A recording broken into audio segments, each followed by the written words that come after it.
Good evening, everyone, and thank you for joining us. My name is David Zivin, and I'm a board member with Kids in Danger.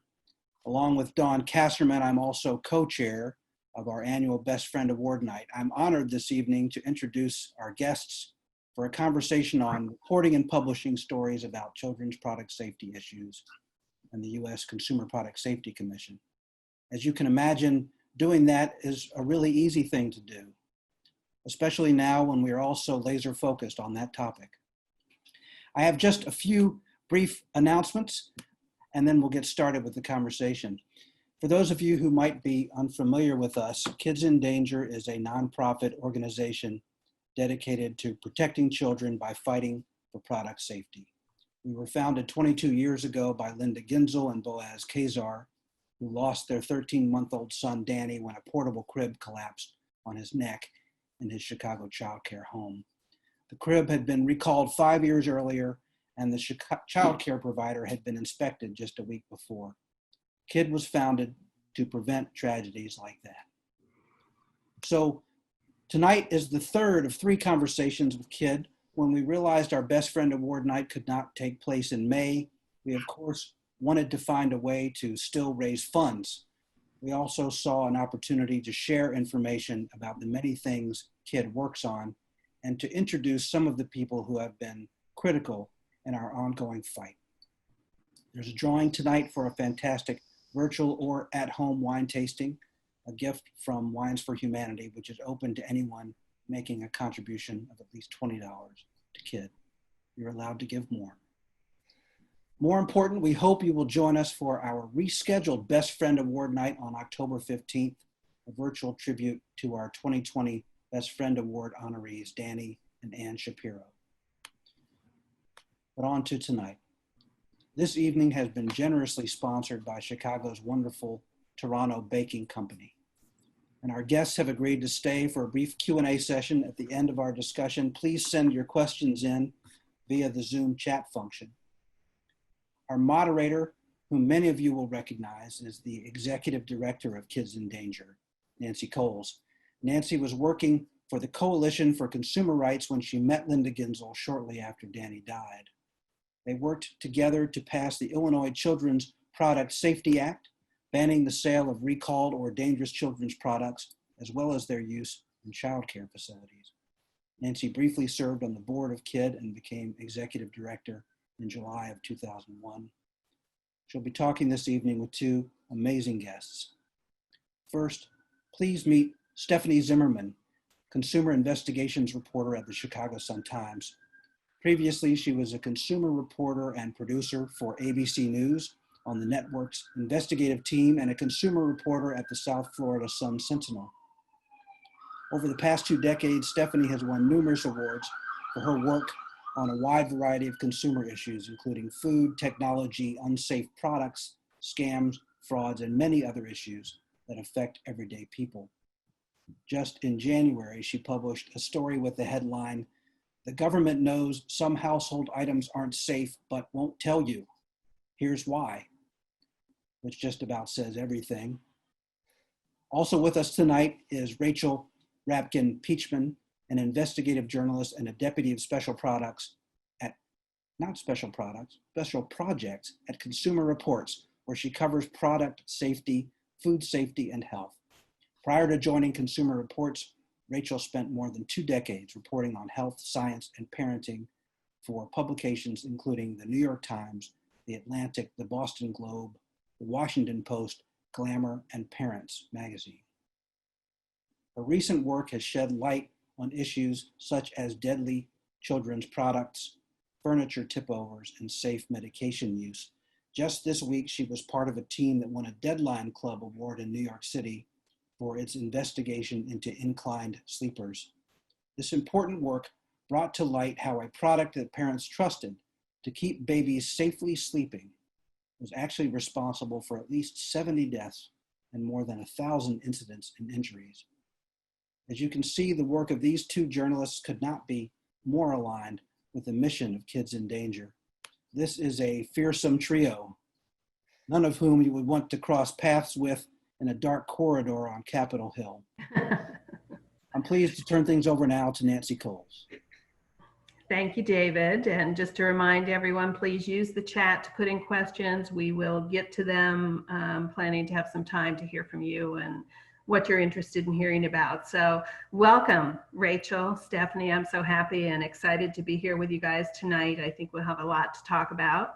To start off, why don't you just give me a little bit of a feel for how you see your focus as a journalist, what you focus on, not just the topics, but kind of your thoughts about your role. So Stephanie, why don't we start with you? Yeah, I really view my beat very broadly. So it's really anything that has to do with your well-being or your money.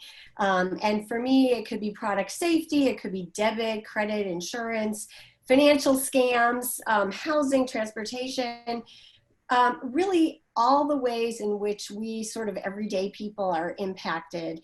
And so much of these stories have been really magnified now with the COVID pandemic because a lot of people are really financially stressed. But it also, this pandemic also spills over into product safety as well because kids are home and they're underfoot and there's more opportunities for accidents to happen in the home. So it's really just anything that affects everyday people. That's kind of my thing. And so I love it. I love being a consumer reporter because there's no shortage of ideas for stories and people are always coming to me with story ideas. So I appreciate that.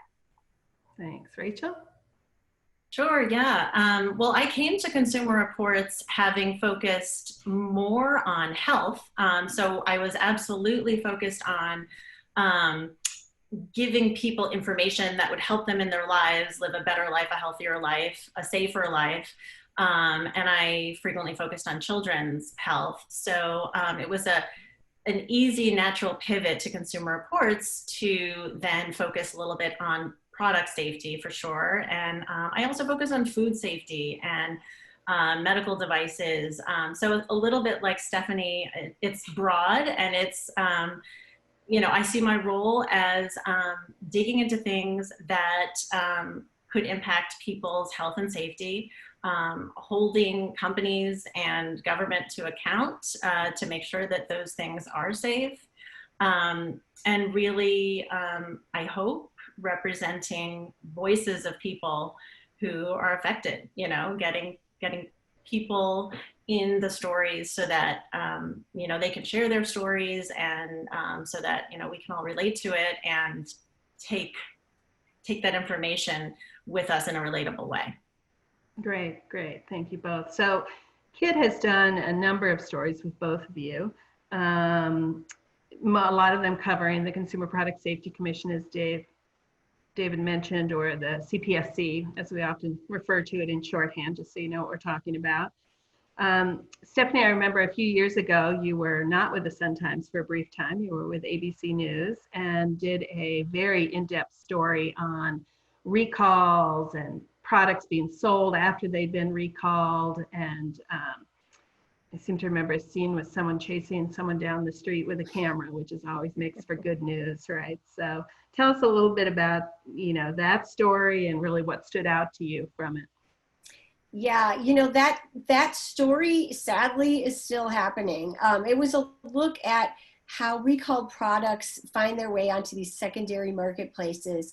And in that case, we kind of zeroed in on Craigslist especially, but these recalled products that are out there that are sold again and again to unwitting consumers. And some of the products that we focused on, one of them was that Bumbo baby seat that was a very popular item years ago, clearly marketed to parents as something you would put your child maybe on the kitchen counter sitting in this thing while you're preparing dinner or whatnot, or put your child at the table while the rest of the family is eating. And there were some horrible accidents, really terrible accidents where a lot of children were injured, and these seats were so easily available on places like Craigslist. I was really surprised in doing that story to find out that in some cases only 5% of the products that are recalled ever find their way back to be returned or repaired. And that is really shocking that potentially 95% of them would still be out there. And the other thing that that story brought to light is how there's really no law that requires manufacturers to, you know, do any certain things, right? So it's all pretty voluntary. And like I said, that story is a story that won't die, because this past year, within this past year and a half, same thing with Facebook Marketplace, another secondary marketplace, the the incline sleepers for infants that Rachel did such great work on. After that was starting to come to light, they're very available on places like Facebook and other secondary markets. So all of that is just so eye-opening, and it really reminds parents that you have to be careful all the time, because, you know, who knows? The product might look like it hasn't been used very much, but it could be recalled. Right. Yeah, I think that is what is so frustrating too, is just the lack of effort to, you know, it's as if doing the recall is the end instead of the beginning of the effort to get them out of homes and out of use. So that's certainly you know, a story that just continues, and we're also familiar with it. And Rachel, I think we first met when you were working on the furniture tip-over story. We were at an ASTM meeting, which is a standard setting body, actually at the CPSC lab in Maryland. But I do want to talk about that story that Stephanie just mentioned, that of the Fisher-Price Rock and Play and other inclined sleepers. I know that you, in fact, just the story and your work on it just won an award, which is certainly deserving. It kind of blew everything open and again highlighted some of the problems with our product safety system. So do you want to talk a little bit about that? Yeah, absolutely. Consumer Reports, you know, like Stephanie, you know, we track trends in injuries and incidents related to products, just to generally keep on top of what's going on. And in a typical batch of data that we requested from the Consumer Product Safety Commission, the data contained unredacted company information. So typically that is not the case. Typically information from the CPSC does not disclose product names or company names, and that's due to a very controversial law, which I know we'll be talking more about, called Section 6B, which prevents the CPSC from essentially, you know, warning consumers about potential product safety dangers unless they have the permission from companies first. So what we found was that the CPSC had records of numerous, shocking number of deaths connected to mostly the Fisher-Price Rock and Play sleeper. And we had known, and Nancy, you and I had talked about this even before that, you know, we had known that that product category was problematic and there were reports of many deaths, but we couldn't pinpoint which companies were really responsible because this Section 6B prevented us from knowing. So when we got that data, it was a really watershed moment. So we, against, you know, the wishes of the CPSC and the company, we had to get that information out. So, but before we did, I quickly investigated as thoroughly as I could some of the backstory behind what had gone into the development of that product. And honestly, the story, it was just astounding. You know, the lawsuits that I found revealed through some discovery documents just a complete lack of testing on the product before it was put to market. So, and that is, you know, perhaps typical of many products. You know, there's no real requirement that there's, you know, product testing and scientific or medical testing before putting certain products on the market. And then it showed just, a lack of oversight and then continuing to keep this product on the market despite numerous reports, dozens. We initially found 32 reported infant fatalities in the Rock and Play sleeper. And now, since that story has come out, we now know of at least 93. It's just horrible. So many of the incidents were not reported initially. So yeah, we felt like in that case, that was a prime example of when we needed to hold the companies and the government to account. Right, and it really does show because I know right before your story came out, and clearly we didn't know, but CPSC knew that you had this data. They put out kind of a weak warning that talked about 10 deaths, and yet when your report came out just days later, it was clear they had additional information that they weren't sharing, whether it was the company that was withholding it or CPSC. But I just think, especially with that particular product, the Bumbo is another example. It's like parents are trusting their newborns to these products. They just assume, you mentioned testing. They assume there's testing. They assume someone's, making sure that these products are safe. And so I think this is why reporting is so important, because suddenly there's the information, as you said, we suspected was there, but we couldn't get a hold of. So really appreciate that.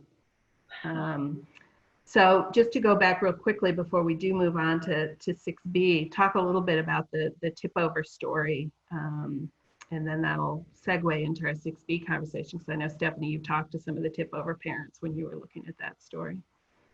Yeah, sure. I've also been covering furniture safety, primarily dresser tip overs, which, as many parents and people don't realize, causes, hundreds of deaths, and primarily to usually children, 6 years and under. And it's, once again, something that so many people don't realize could be a hazard in their home.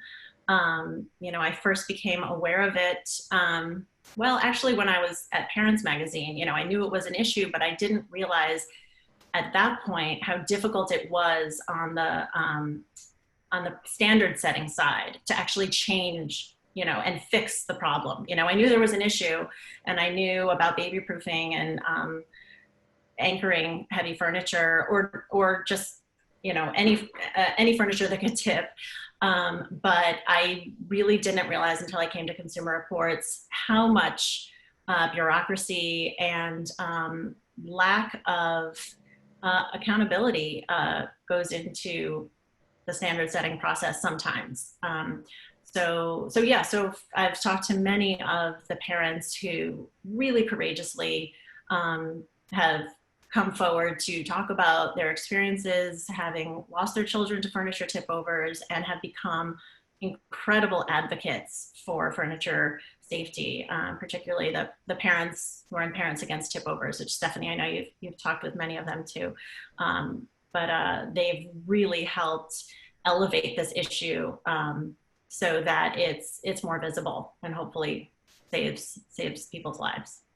Yes, and there is in fact legislation pending that they've been vital, along with KID, Consumer Reports, many other, Consumer Federation of America, other consumer groups, that would require a strong mandatory standard for furniture tip over that's kind of stuck in the Senate.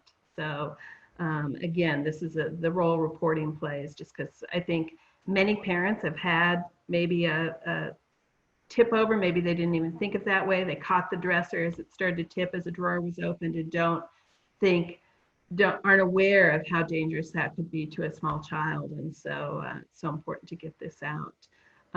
So we've talked about a couple issues that have the legendary or nefarious Section 6B that hides this information. It limits the CPSC's ability to communicate dangers to consumers, and even consumers who have that very product in their home can't get the information they need to understand that the product that they're putting their children in or using in the children's room has already killed other children. And so, Stephanie, you did a large story with one of the parents. Why don't you talk a little bit about that, and we can just maybe go back and forth and talk a little more about what we can do about it. Yeah, that Section 6B is so, it's something that has such a big impact that most people don't even know it exists. Like, why would an ordinary parent who's busy with everything delve into the regulations that govern the CPSC? But it's really, the CPSC is different from other government agencies that have to tell the public right away if something comes to light. But 6B essentially allows the manufacturers to control that timeline and that process. And a manufacturer can block information. Then the CPSC has a way to get around that if it's an emergency or if they want to fight it out in court. But of course, they're going to be reluctant to do that. And honestly, just as a parent, I don't understand why things have swung so far in the direction of the manufacturers, where the consumer is kind of a second-class citizen here. I understand the argument that manufacturers feel like they have to protect their brand. They've invested a lot of time and money to create their brand, but to have only their needs come first and really the consumer be subservient to that, I just don't understand it. And in interviewing some of the parents for that story, I talked to parents whose children had died from tip overs and from the inclined sleepers. And, you know, you can imagine the heartbreak of learning after your child is killed or injured, learning later that there were reports that existed of this danger of it happening to other children that were hidden from view. I can't even imagine that heartbreak. And the other thing about 6B is that it creates a situation where you don't know what you don't know. So journalists like myself or Rachel or advocates like Nancy, we don't always know what to ask for because it's that hidden. And it's really remarkable. And I think the public has no idea that there is that kind of thing. So many people are busy in their lives and they're just not, they're assuming that somebody in the government is keeping them safe, that everything is tested and everything is looked at, and it's just not the case. And not only are the things not tested and looked at, but even if a child has been killed, that could be completely hidden and the public would not hear about it. It's just shocking. And there is legislation that's been introduced to try to correct that imbalance of power. But, you know, we'll see. Yeah. It's depressing though. Yeah, and I think, Rachel, you know, your story really illustrates this. You got that information in spite of 6B. Someone at CPSC accidentally, you know, sent out information they shouldn't have. But really, you know, and CPSC's response, unfortunately, has been more about how that breach happened and how to make sure it never happens again, rather than to acknowledge that that breach saved lives. I mean, there's children now who won't be put into those products because your information was able to get out there. So, yeah, what do you? Yeah, I absolutely agree. I mean, you know, as I think the three of us have heard before, Commissioner Kay from the CPSC has said very clearly that because of Section 6B, children die. People die because, you know, like Stephanie said, we're not able to know about the products that have caused deaths or injuries unless the company decides voluntarily to tell us. The CPSC is hamstrung by this law and cannot share this information publicly, which is extremely different from other government agencies that do have much more, you know, ability to get public alerts out. Yeah, I mean, I feel like this law has been a hindrance on product safety since it was instituted in, I guess, the early 80s. And it absolutely favors the manufacturer over the consumer. But it is the Consumer Product Safety Commission. So, you know, that, like you said, that balance of power really needs to change. And, you know, I don't know if the legislation that's been introduced is really going to go anywhere, but hopefully, you know, we'll keep writing about it and keep trying to keep it, you know, in the spotlight. Right. And as you said, Stephanie, it's like we don't even know. I mean, we know about these particular products because the stories have broken, but there could be something that we haven't heard of yet that's there now. And so it's really very urgent that we try and get this. Do you think that there's other barriers to reporting on product safety that you guys have come across? Stephanie? You know, one barrier for me, and I'll probably for every reporter, are when civil lawsuits in these kinds of cases are settled, but with a gag clause on the consumer. And that just drives me nuts. It's just another way that information is hidden from the public. In doing a story, we might talk about later about dangerous dehumidifiers, I was desperately trying to, and this was when I was at ABC, so I was not only trying to find victims whose homes had burned down, but I was also trying to get people to agree to a television interview, which is always tricky. Not everybody wants to go on camera. I found this guy, sadly, his house had burned down. His family escaped, thankfully they weren't injured, but it was a huge loss of property when the thing caught fire. This guy was actually an insurance agent, and I thought, perfect. He works in the insurance industry. He's going to be safety conscious and be able to talk about, the devastation, the destruction of his home. He was all set, and then he just ghosted me. A couple days later, he would not even return a phone call or an email, and I'm sure it was because the company settled with him and put a gag clause on. And that is very frustrating. That happens all the time. And just another thing is just sort of, I think there's a general sense sometimes among consumers that they don't know where to go with information. And it's always said that the number of injuries from any product is vastly underreported. There are some reporters like hospital emergency rooms and so forth. So some of the data is making its way, but I think, in the case of a near miss where a dresser is falling and the parent caught it, it probably most of the time doesn't get reported. So just people not knowing where to report these incidents also contributes to a lack of information. I completely agree. Yeah. And it takes also a very courageous and determined parent if we're talking about parents or just a consumer, to come forward, even if there isn't a gag on their ability to speak. It takes a really special person who's willing to put themselves out there and be the voice of this consumer issue or product safety issue. So it can be very hard to make the issue relatable, because on the other end, you've got these pretty boring, dry, product standard issues that are difficult to sort through. And, many people won't be interested in reading about that. Or like you said, they'll be busy and not have time to even think about it. So I think that also can make things difficult in reporting on product safety. Yeah, it sounds like from both of you, in addition to kind of the barriers, how important families, people coming forward, people willing to speak up.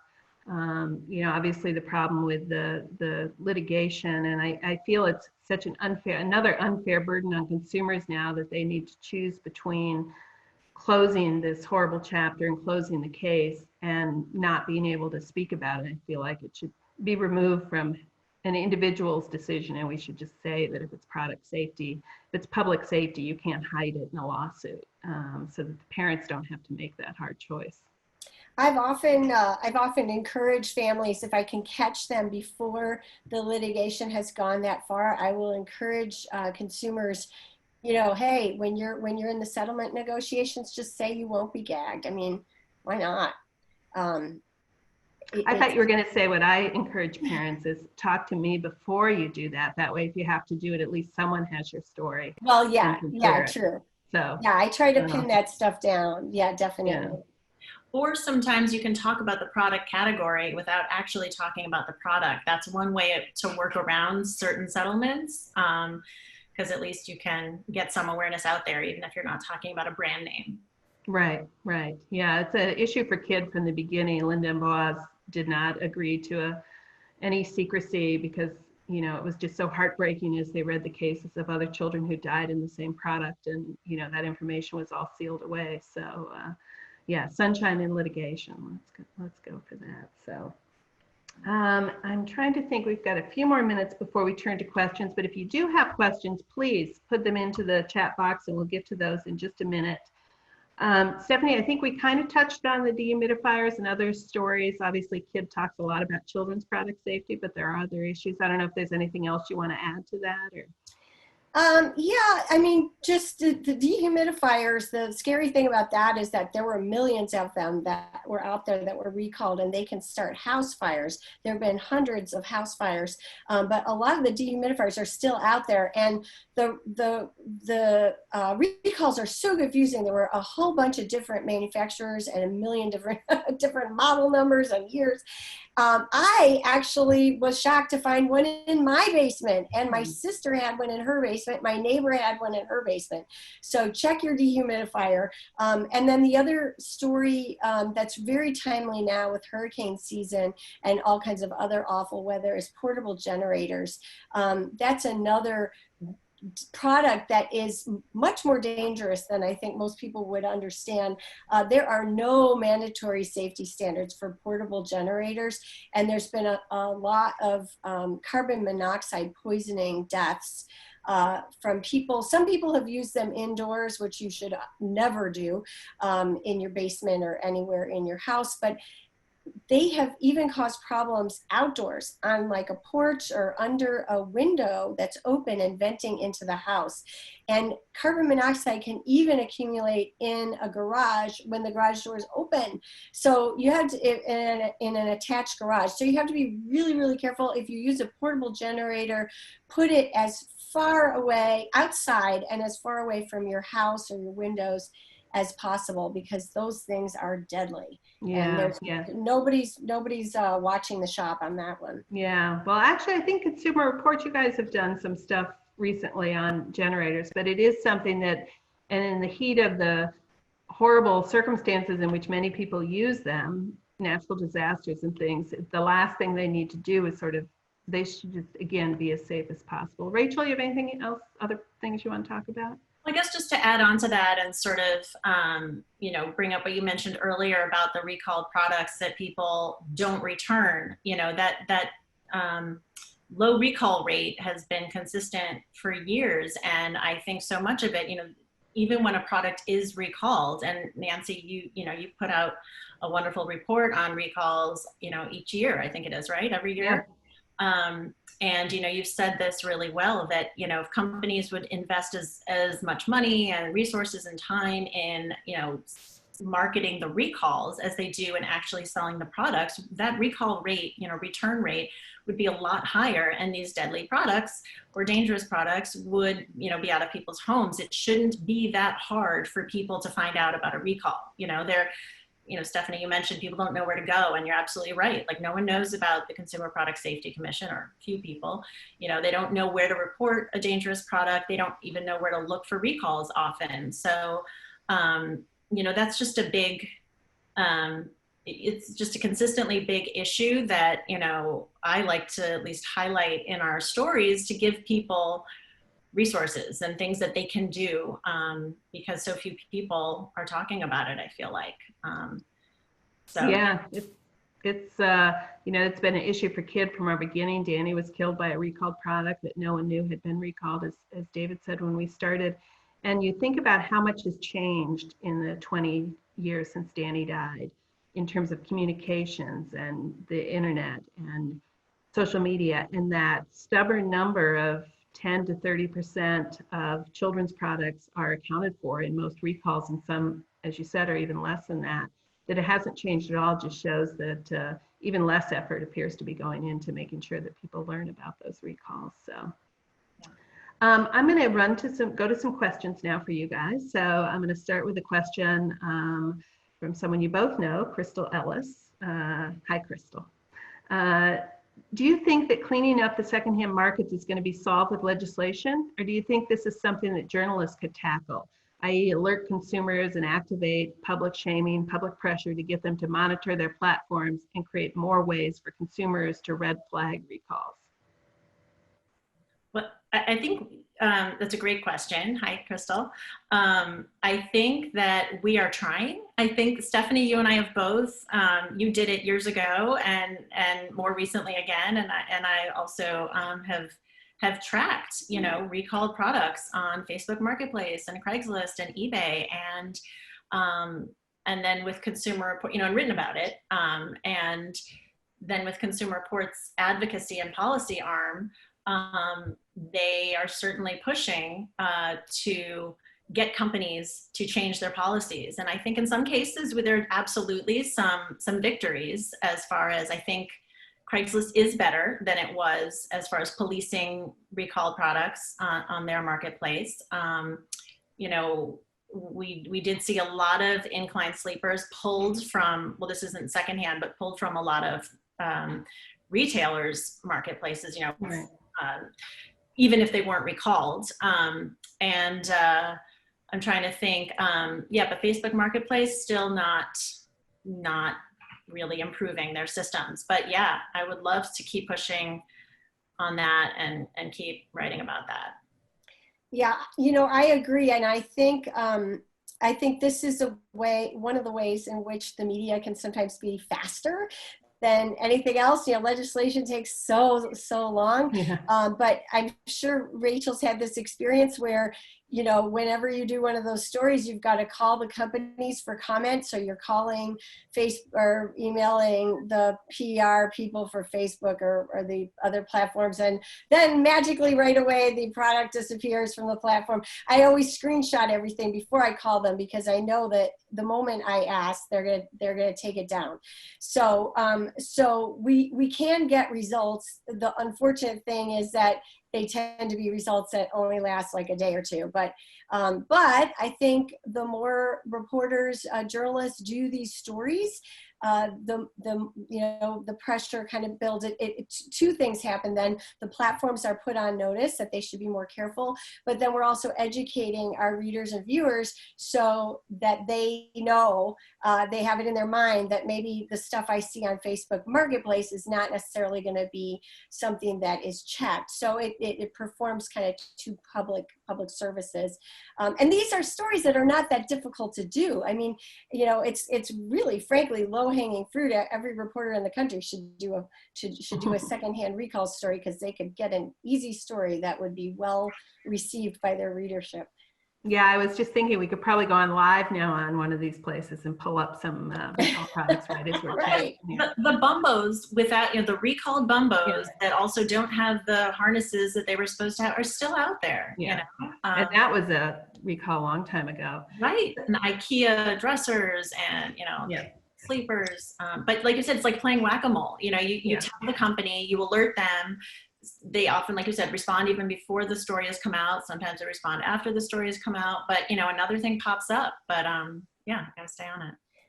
I think one thing also that's frustrating, and it's something that is hard to combat on platforms like Facebook, you will sometimes see people selling something that's recalled, and somebody in the comments will say, hey, that's recalled.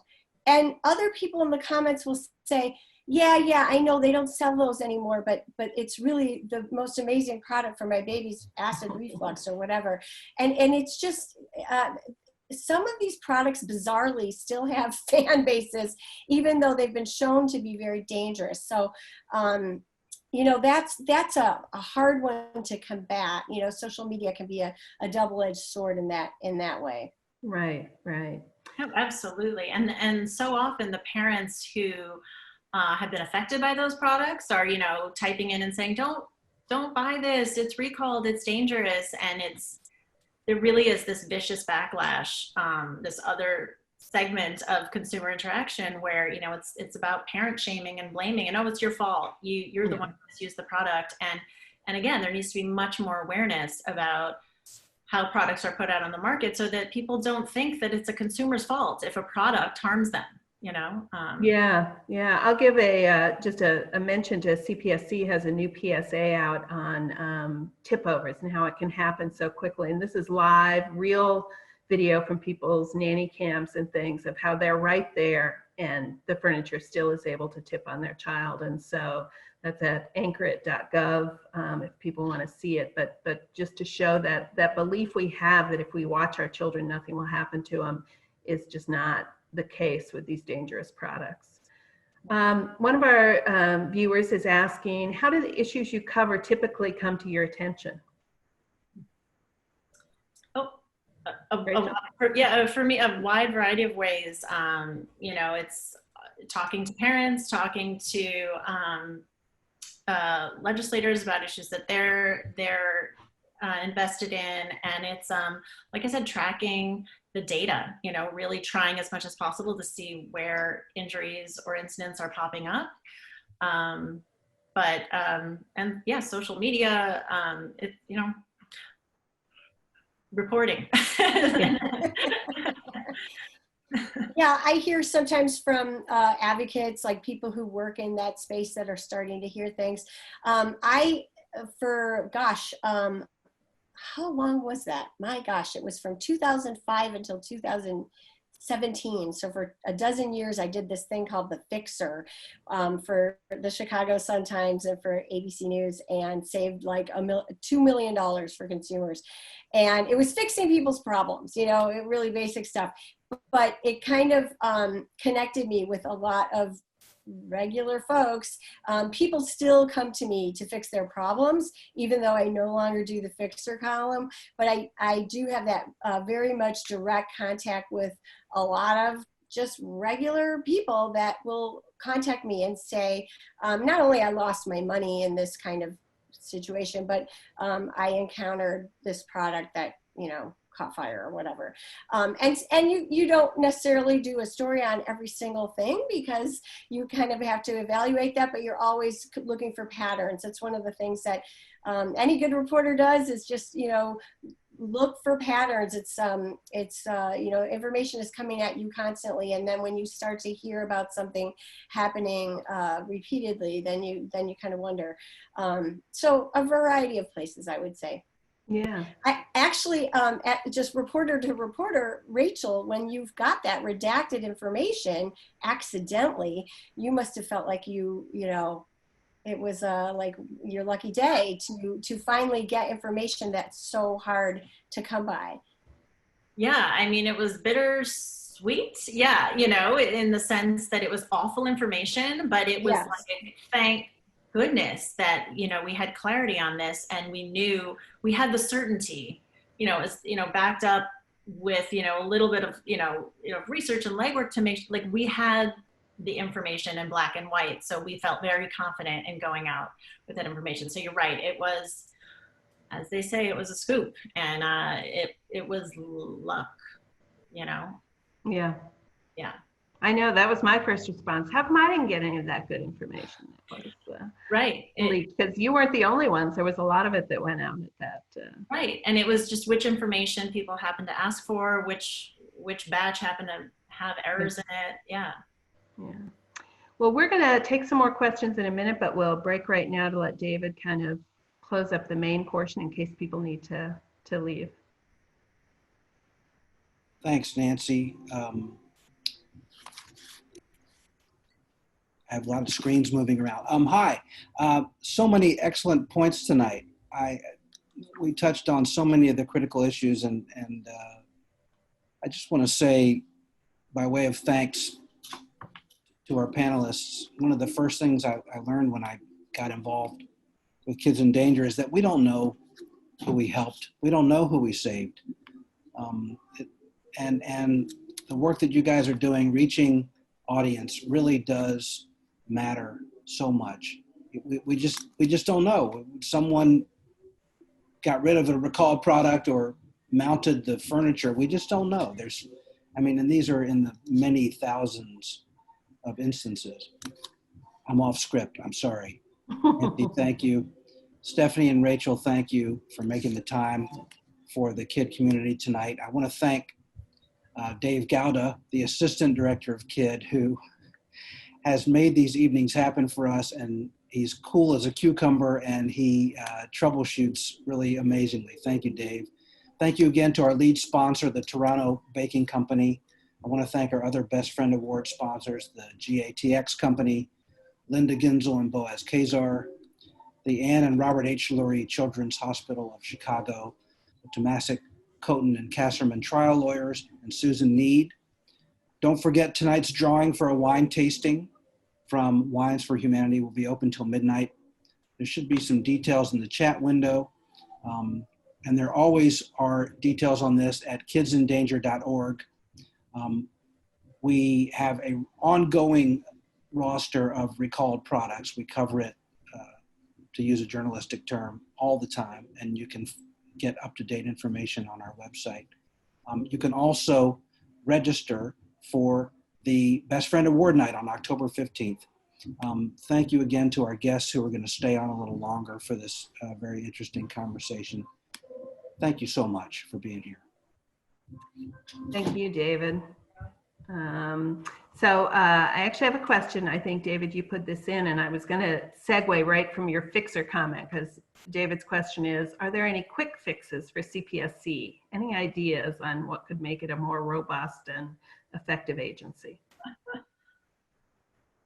Wow, that is hard. I mean, it is I wouldn't call this government agency quick in any regard. I mean, it's a small agency, it's understaffed, it's under-resourced. There are a lot of really dedicated people working there to try to make things safer, but there are so many layers and laws that are hindering things. So I don't know. I honestly, I don't know if this would make a big difference, but even just better social media, you know, I mean, no one hears about the recalls unless the media picks up on it. So I don't know. That's a very hard question. That's a good answer. Kit actually just is about to release a quick look at that very question and find that of the children's product recalls, the first part of this year into July, fewer than half of them were posted either on CPSC's social media or the company's social media. Again, something that is free, effective, and yet isn't being done in all these cases. So, Stephanie, do you have a quick fix for CPSC? I don't think it's possible to do a quick fix. I mean, unless there's just sort of a change in philosophy. Different things fall into fashion. Most recently with this administration was the big push to deregulate everything. And I think that, it again is like the pendulum swinging. At some point you realize that certain regulations are put in place to protect you.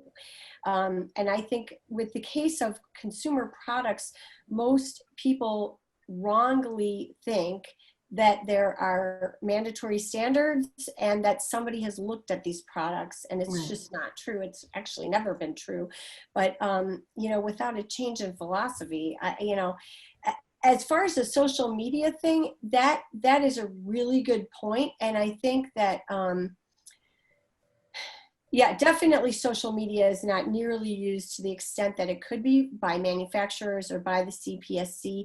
I think that one bright spot is that some consumers themselves have kind of banded together on their own and taken matters into their own hands. And, hats off to, for example, the Parents Against Tip Over, parents who through their tragedies found each other and created a community online, and they're kind of doing their own awareness. I see them all the time on Twitter. They are getting the message out. So there are other people trying to do the work, even if CPSC is a slower moving animal. Right, exactly. So let me just confirm that we don't have additional questions here. I want to just end with a question we didn't get to before, and that's that, Stephanie, you have covered our kids' annual report for years on recalls, and PIRG's, U.S. PIRG's report on toy safety every holiday season. Any reason to hope as you look at the issues with a longer view? Well, sort of what I just said about the use of social media, I think the group of parents coming up now, they are obviously plugged in. They grew up on the internet and they're very connected. And I think they are able to do things like use apps or get on kids' site, and Kid has great product of recall information, and so it's much more easy, I think, for parents nowadays to be able to check these things as long as they know where to go. So if they connect with an organization like Kid, if they subscribe to Consumer Reports, they know that they're getting solid information. And I think that as long as they make that connection, they can have a lot easier time than the parents that were in my cohort. My kids are college and beyond, and back in those days, good luck trying to find out if something was recalled. So that gives me hope. I think that technology can be a really great thing in this space. It's just whether it's used. So we'll see. But I am hopeful. I'm always hopeful. I'm an optimist. Good.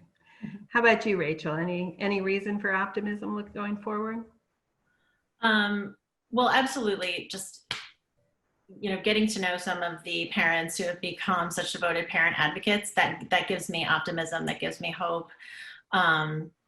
They really are, it's not just they're savvy in social media.